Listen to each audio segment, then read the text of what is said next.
Okay, once again, good evening. Welcome to our daily posting. And of course, this is your Doc Rudy, or Sir Rudy.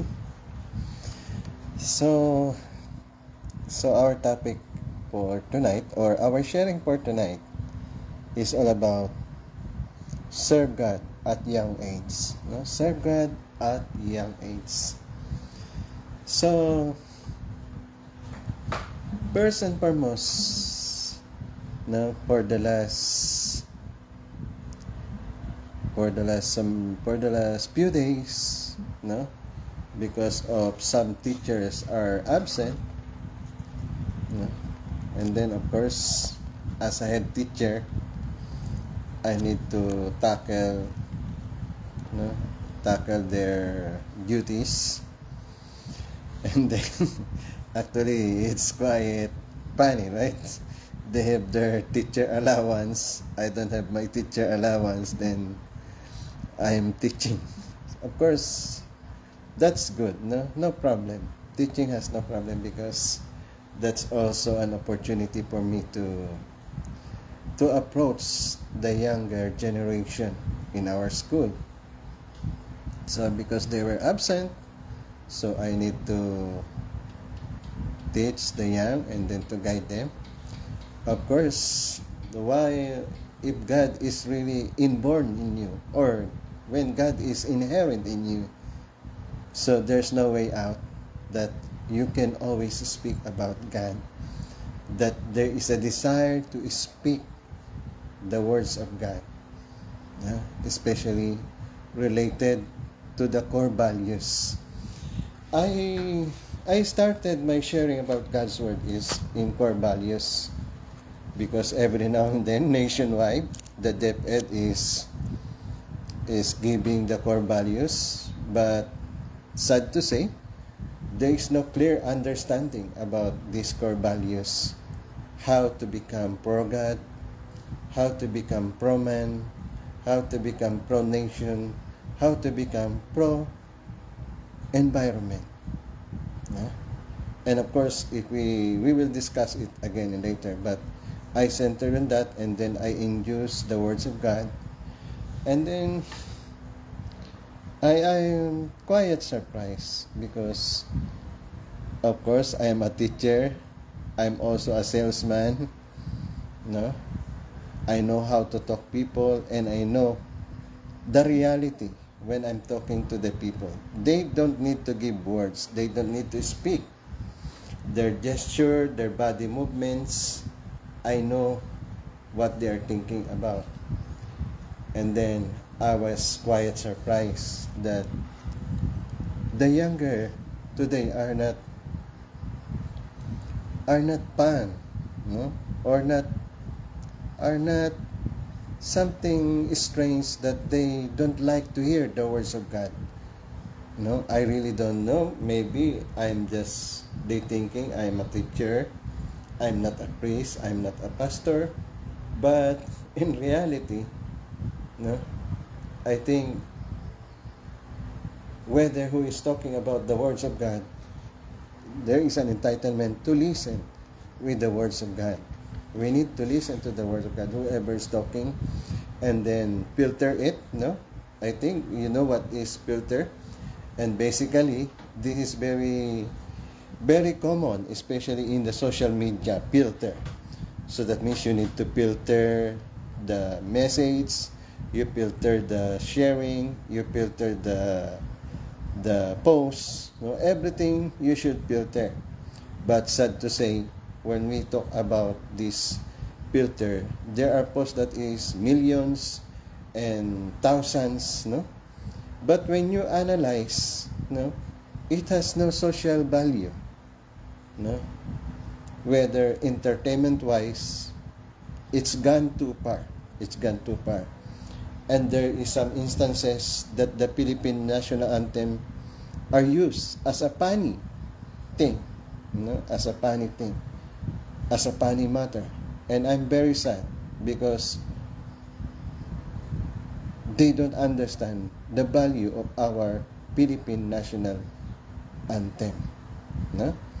And then, of course, No, it goes with my wall in my FB, and then they are making funny about the national anthem. That is ridiculous. No, unpatriotic, unnationalistic. And please,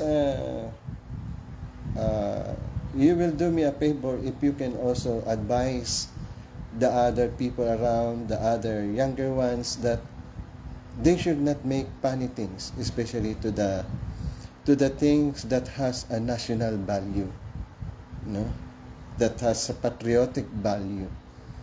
Or likewise, it's better to make a clean funny, no, clean funny things, clean joke, no, and then avoid some very malicious joke, no, and then dirty jokes, no, so to say. We need to avoid a dirty jokes. And then I think in TikTok and then some other platform, no, I call the attention of the FB, I call the attention of Instagram, I call the attention of Messenger, that the TikTok, I think they should discourage, no, that anything that has a national value, anything that has a patriotic value should not be allowed as funny materials, no. And so with the dirty jokes, dirty scenes, it should be allowed as a material, no. And sometimes I think they are rewarding those things because there are many views, and then sad to say, right, that is irony. That is irony that they're giving value, they're giving monetary benefits to those dirty jokes, to those unpatriotic jokes. No, it's very sad. Please, FB and TikTok, no, be aware of that. You should filter that things. No, that for entertainment, but that is not wise for entertainment. No, it goes hand in hand with the fake news. No, with the fake news. So, because the people that will be affected is the younger ones, the people that they are beginning to think, no, what is the real value, beginning to think what philosophy they should have, what principle they should have, and then we expose them with this kind of dirty jokes, with this kind of unnationalistic, unpatriotic things, no? And then for my viewer, no, if you are younger one viewer, please be reminded, do not entertain some dirty jokes, some unpatriotic, unnationalistic funny things, no? You should filter, learn to filter, no? Learn to filter. And then, so our real talk is about serve the youth, no? And I'm not sure. Of course, I know some of my students, or several of my students are working in the church, and then I observe them, especially those who are really authentic in serving God, no? Those who are really serious or genuine servicing God. They are quiet, they are cool, they are calm, and there is some reflection of spirituality. Because when you become religious, that means you should resonate spirituality. Being religious, you should reflect and resonate spirituality. Because religiousness and spirituality is different thing. One is external and the other one is internal. A religious person is external, but a spiritual person is internal, because it has a common base, you know, with our Heavenly Father. So, why we need to serve at the younger age? You know? Okay, I have a little testimony about myself. So, I become aware of godliness when I was just around grade 4 and grade 5. No? Of course, during that time, my grade 4 and grade 5 and approaching at grade 6, I already knew what is Holy Week. No? There is a passion, and there is some forbidden things to do. No? during those times, you can really feel the essence of the Holy Week. You know? The essence of the Holy Week, because the religiousness, the spiritualness of the people are seen by their action. You know? The way they engage with the passion of Christ. And then during that time, I'm aware. And I'm always happy if the Holy Week is approaching. You know? Because I want to see. You know? I want to see, to hear the message. I want to hear the passion of Christ. You know? Because there is harmony when they read. The Passion book is also another representation of biblical accounts, but it was written with rhythm. It is written with count, just like a poet. So if they sing it, there is a rhyme. And then I was very, very happy. And then when I was at the age of youth, when I can travel already alone, no? I always go to Quiapo Church, no? And then my favorite place in the Quiapo Church is when the statue of our Lord Jesus Christ hanging on the cross. And sad to say, it was not there already, no? It's already replaced because some renovation of Quiapo Church. But I always see there. And then the smell is very good. And then I feel something. When I approach that statue, I feel something. No? Not because that is idolatry. It depends on you. How do you understand? No, how do you understand the representation of that religious statue? No? But my imagination is going wild, that I was thinking the Lord Jesus Christ is hanging on the cross. Because we are not around during that ancient time, 2,000 years ago. We are not around during the time of crucifixion, of passion of our Lord Jesus Christ. And then he was alone. He was alone when there is a crucifixion. There are only few people who is around there, who stay. Especially Mark stay with our Lord Jesus Christ at a distance. No? We don't know why, but Mark is there in order to see. Mark, John, Luke, and Matthew is there to look. No? To look the account of what happened to our Lord and Savior Jesus Christ at the time of crucifixion, at the time he was hanging on the cross. No? And then they make it the narrative, they make a narrative, and then that is the basis of our biblical context, of our biblical testimony, and the biblical words. And then we see the genuineness. No? We better believe these 4 people accounts in the Bible. Not only people, Peter, James, Timothy, Peter, James, Paul, no? And John, because they were with Jesus. They slept with Jesus. They ate with Jesus.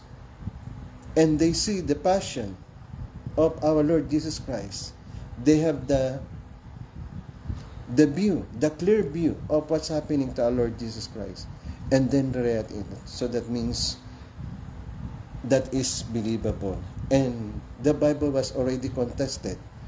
No? As we seen during the time, no, the Persian people, no, those people, the Assyrian, the Syrians, they tried, even the Egypt tried to destroy the Bible, but they never succeed.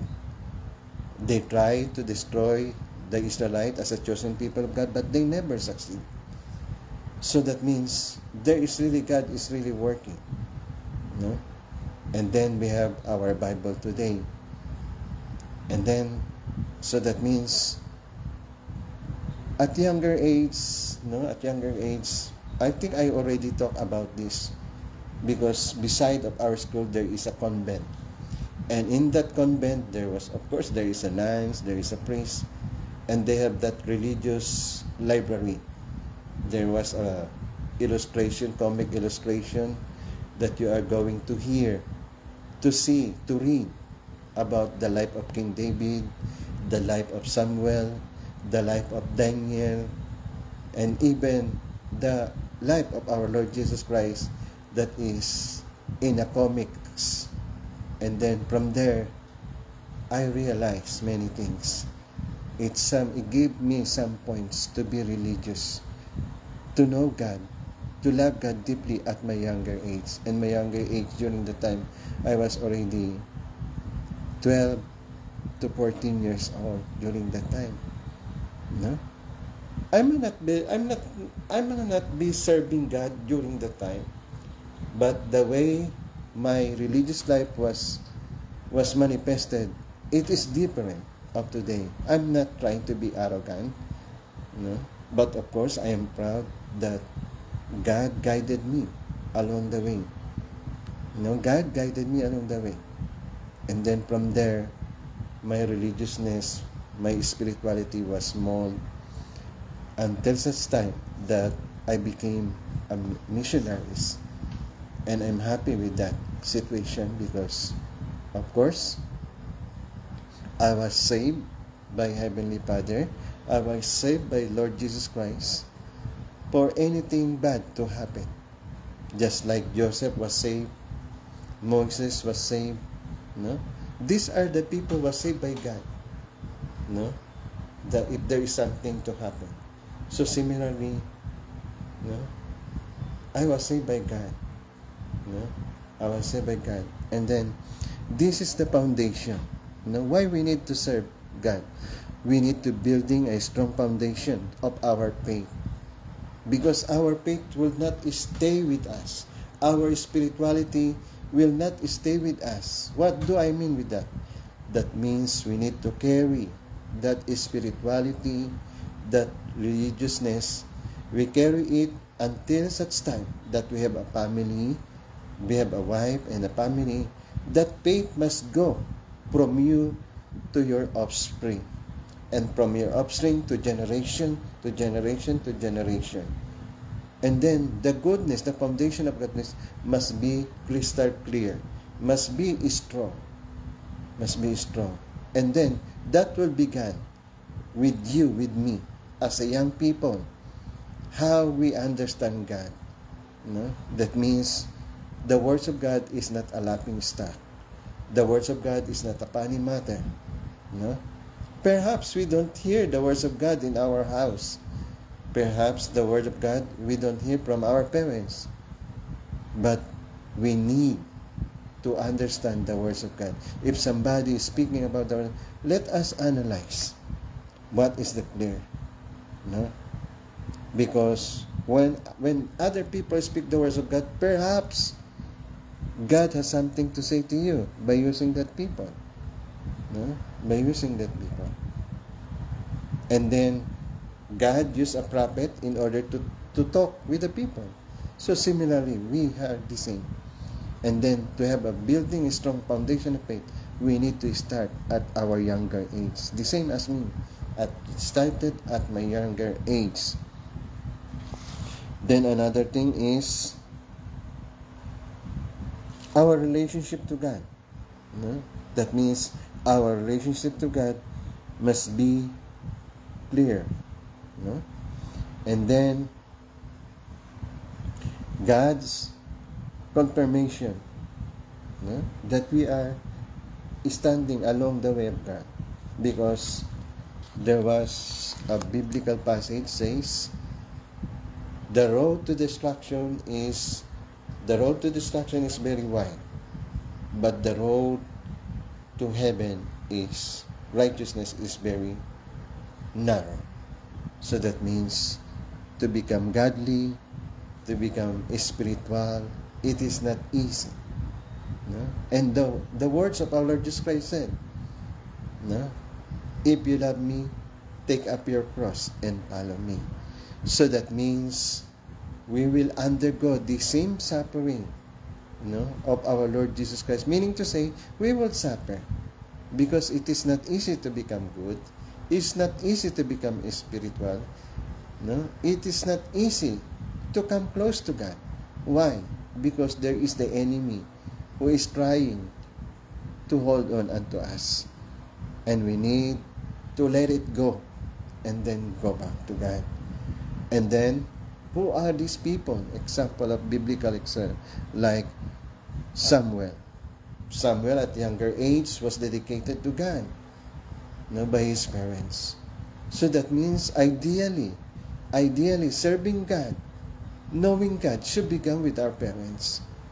Then, if our parents failed to acknowledge God, if our parents failed to teach us about godliness, but there is some way that we will know what is godliness all about, that means we need to take that time.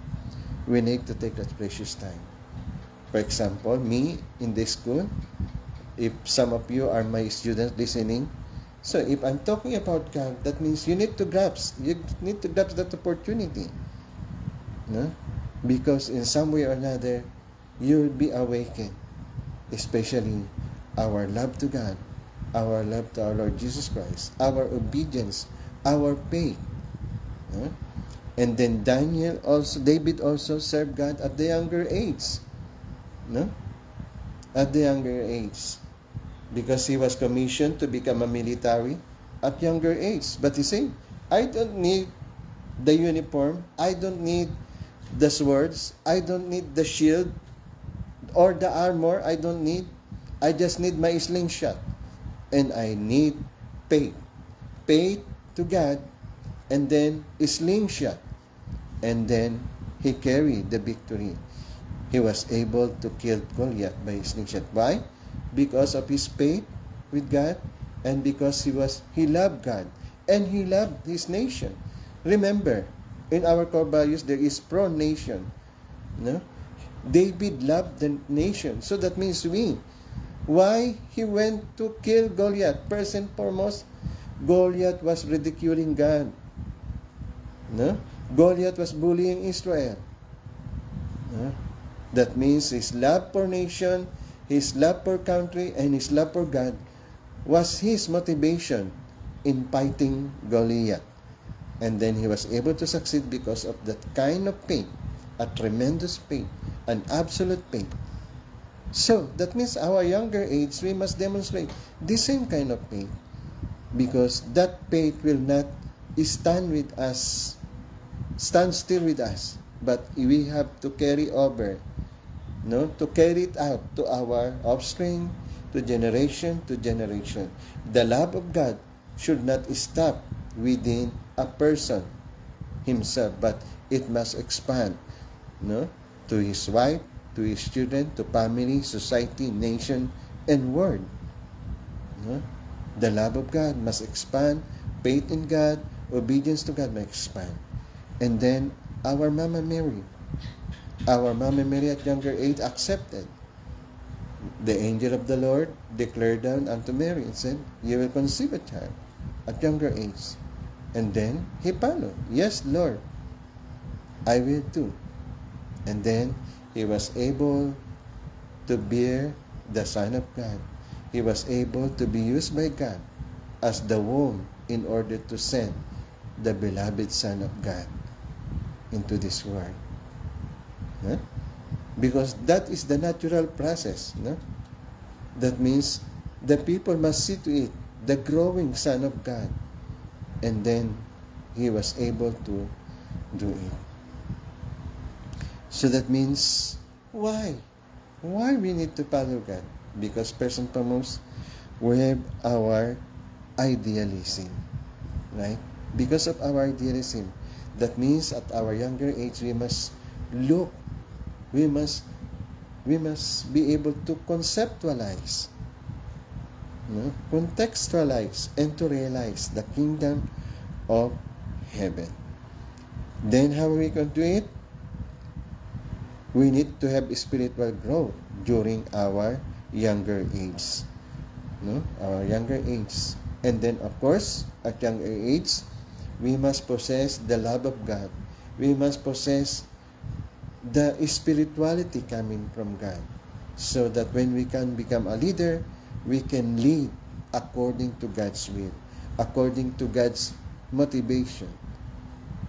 And that is the reason at younger age we need to serve God. And then, of course, if we are not yet ready, if we are not yet related to our Lord and Savior Jesus Christ, in some way you are confused, in some way you are doubtful, in some way you don't understand, just easily too. First and foremost, we need to repent. Repent to God. God, I'm sorry that I am a sinner. And then, from evil ways to godly ways, from unrighteousness to righteousness. And then, accept our Lord and Savior Jesus Christ. Love our Heavenly Father, love our Lord Jesus Christ, love the Holy Spirit. And then, we need to obey. Our Lord said, if you love me, obey my command. Right? So that means one quality of being spiritual, being dedicated to God, being in love to God, we must demonstrate absolute obedience to God. Then, of course, we need to attend God. Now, we need to attend God. How can we attend God? It's up to us to make a day.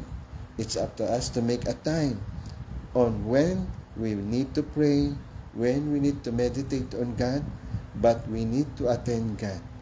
Attendance to God is a must. We need to attend.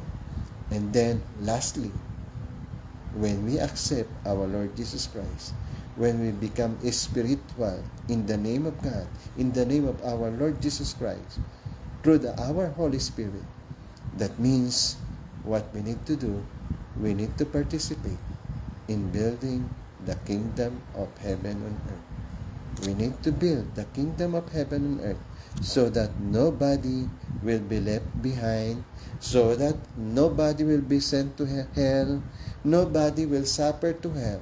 The only way to avoid hell, the only way to avoid the punishment of our sins, of our arrogance, of our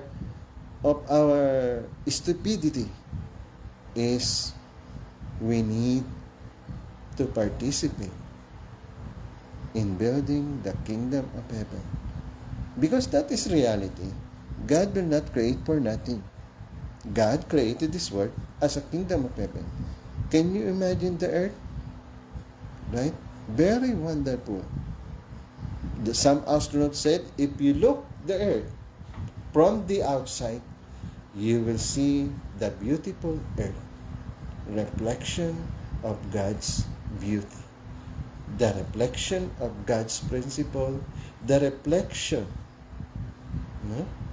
of the holiness of God. Then that means there is no place like earth. And we need to protect this. How we can protect this from destruction?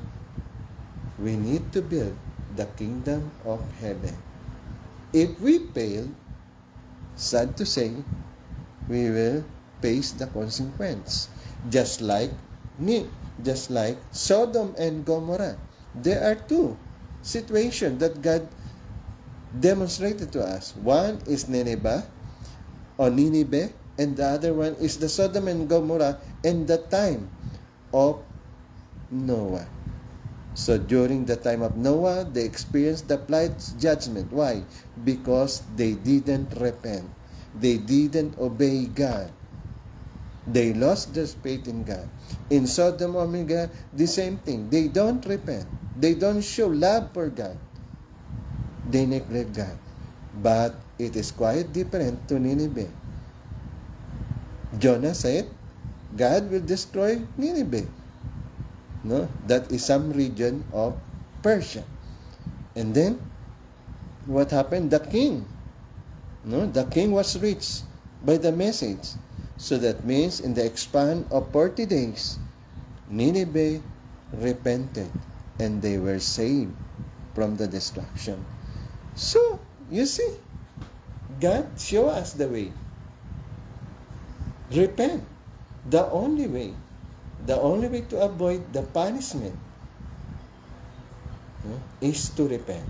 Okay, I give you an analogy. I give you analogy. Suppose, assuming you are God, right? You, I or you are God. And then you see the people working for goodness, doing goodness, living in goodness, accepting our Lord and Savior Jesus Christ, obeying our Lord Jesus Christ, following the guidance of the Holy Spirit. So that means they live their life according to the command of our Lord Jesus Christ, according to the inspiration of the Holy Spirit. And then you arrive. What will you do? What will you do? Are you going to destroy the earth because they are good people? No. The Sodom and Gomorrah was destroyed. The time of Noah was destroyed because of their sin. And then Nineveh was spared because of their repentance. So that means the only way for us, the best preparation we could have while we are waiting for our Lord and Savior Jesus Christ, we need to build the kingdom of heaven. And God gave us ample time. It is already 2025. God gave us ample time. So that means we use this time in order to build the kingdom of heaven. Of course, if we fail, sorry to say, we will be destroyed. But if we succeed in building the kingdom of heaven, nobody will be left behind. Nobody will, as you said, nobody will be sent to hell. Because the destruction will come only if we fail to repent, if we fail to obey God, if we fail to demonstrate our faith to God. The only way to survive from the punishment is to build the kingdom of heaven. So, nobody will be left behind, and then everybody will receive the crown of life. Everybody will be written on the book of life. Okay? So that means we must stay now. We must start now. While God is giving us time, God gave Noah 120 years. Nineveh was given 40 days. I think we are loved by God because we are given thousands of years already. And that means it is our time to reciprocate the generosity of God. Let us do God a favor to build the kingdom of heaven on earth. Okay? So we must start now. You at your younger age, you tell your mother, Mother, we need to build the kingdom of heaven. Pastor, we need to build the kingdom of heaven. Minister, we need to build the kingdom of heaven. President, we need to build the kingdom of heaven. Political leaders, we need to build the kingdom of heaven in order to survive the punishment, so that everybody will receive the crown of life. Nobody will be sent to hell. Nobody will be punished by God. And everybody will merit the mercy and the grace of God. Okay? So, let's start. At your younger age, you can start. You can help to propagate this message. Please like and share. And I hope that your pastor, your minister, your religious leader, your president, your barangay captain, your mayor, your governor will reach out to this message that we need to build the kingdom of heaven on earth in order to survive, because there is no place like earth. We cannot go to Mars to escape the punishment of God, because we will not be able to live there, because there is no oxygen there. And the fact that God gave us millions of miles away from other planet, that means we cannot escape if God is angry. We cannot escape from the wrath of God. But please, let us build the kingdom of heaven. Okay? I call the attention of Elon Musk. Why not start using your money to build the kingdom of heaven on earth? Okay? Those who are billionaires, those who are rich people, let us start to build the kingdom of heaven on earth. And I tell you, all our problems will disappear.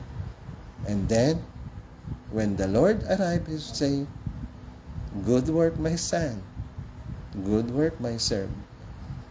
He is your crown of life." Okay? So thank you. And I hope you can propagate this message to reach out to the four corners of the world. In Jesus' name, we need to share this message. The message of the kingdom of heaven for everybody to be saved. Okay? So I will elaborate more next time. Okay? So let us pray. Our most heavenly Father, we would like to express our gratitude and thankfulness before you. Thank you for everything. Thank you for your guidance. Please keep us aware that we need to build the kingdom of heaven for all of us to be happy, and first and foremost, to comfort your heart, to make you happy. Thank you very much for everything. In Jesus' name, pray. Amen. Okay, once again, thank you very much for your viewing in. And I hope you can help me, especially those who are digitally wizard. If you can do something about this, no, to spread this message, no, even without a sponsor, even without paying, please. I also ask the FB if you can do me a favor to propagate this without money matters. Thank you very much if you do so. Not to Mr. Mark.